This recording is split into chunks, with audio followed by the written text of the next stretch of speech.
आपलं सामान जवळ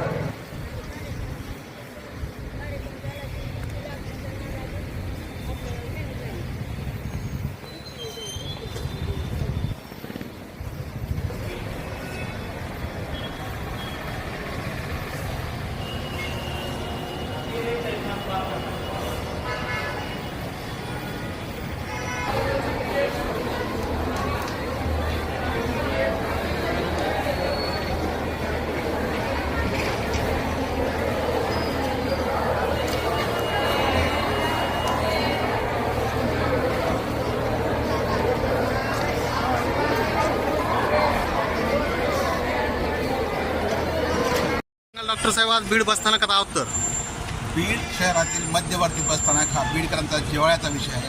नवीन बसस्थानक व्हावं म्हणून बीडकरांनी वारंवार मागणी केली, आंदोलनं केले. मात्र तब्बल 13 कोटी रुपये खर्च करून बांधण्यात येत असलेलं हे जे बसस्थानक आहे उद्घाटनापूर्वी 2 दिवसापूर्वी झालेल्या पावसामुळे ते गळत आहे.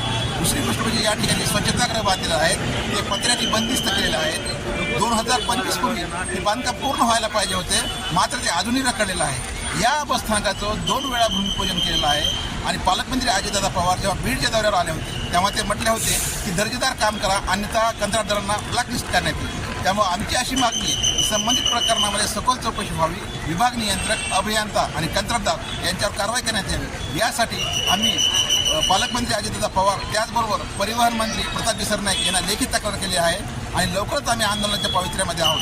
दुसरी गोष्ट म्हणजे जे 2 वेळा भूमिपूजन करतात किंवा प्रसारमाध्यमामध्ये पत्रकामध्ये आमच्यामुळे बसस्थानक मंजूर झाला अशी प्रसिद्धी करतात ते नेते मात्र या निकृष्ट काम प्रकरणात मूग घेऊन गप्प आहे.